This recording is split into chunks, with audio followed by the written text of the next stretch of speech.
Assalamualaikum warahmatullahi wabarakatuh.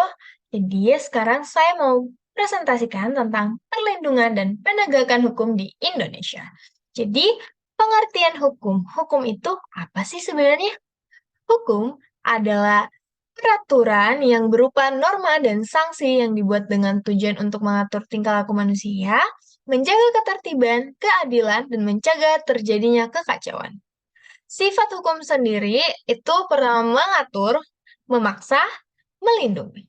Adapun pelanggaran-pelanggaran hukum dibagi menjadi 9, yaitu pelanggaran keamanan umum bagi orang atau barang dan kesehatan diatur pasal 489 sampai 502, pelanggaran ketertiban umum pasal 503 sampai 520, pelanggaran terhadap penguasa umum diatur dalam pasal 521 sampai 528, pelanggaran mengenai asal-usul dan perkawinan pasal 529 sampai 530, pelanggaran terhadap orang yang memerlukan pertolongan diatur dalam pasal 531.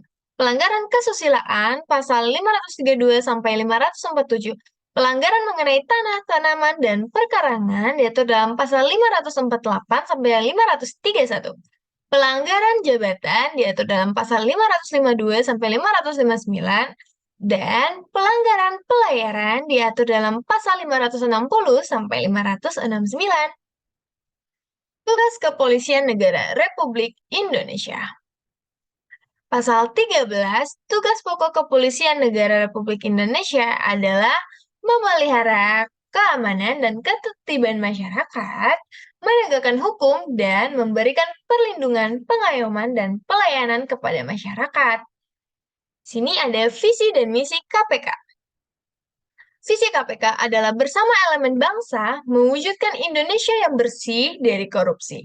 Sedangkan misi KPK adalah meningkatkan efisiensi dan efektivitas penegakan hukum dan menurunkan tingkat korupsi di Indonesia melalui koordinasi, supervisi, monitor, pencegahan, dan penindakan dengan peran serta seluruh elemen bangsa.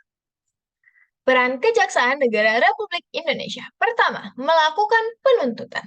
Kedua, melaksanakan penetapan hakim dan putusan pengadilan yang telah memperoleh kekuatan hukum tetap. Ketiga, melakukan pengawasan terhadap pelaksanaan putusan pidana bersyarat, putusan pidana pengawasan, dan keputusan lepas bersyarat. Kemudian ada ciri-ciri hukum. Berisi perintah atau larangan, peraturan itu bersifat tegas dan harus dipatuhi, adanya sanksi dan hukuman. Tujuan hukum.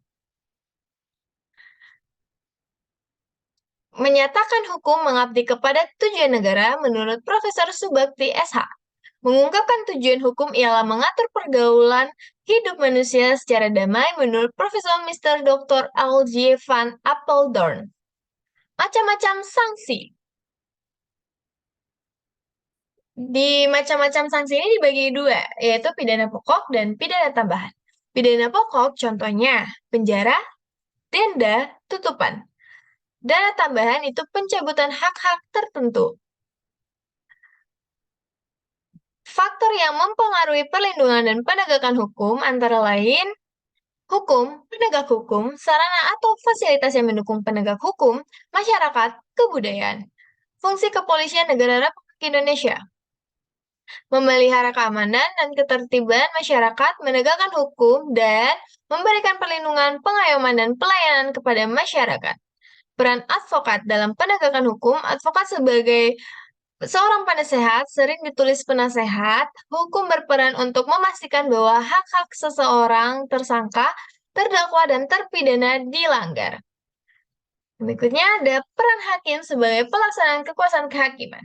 Tugas utama hakim adalah menerima, memeriksa, dan mengadili serta menyelesaikan semua perkara yang diajukan kepadanya. Dalam perkara perdata, hakim harus membantu para pencari keadilan dan berusaha keras untuk mengatasi hambatan-hambatan dan rintangan agar terciptanya peradilan yang sederhana, cepat, dan biaya ringan. Itulah tadi presentasi saya mengenai perlindungan dan penegakan hukum di Indonesia. Terima kasih.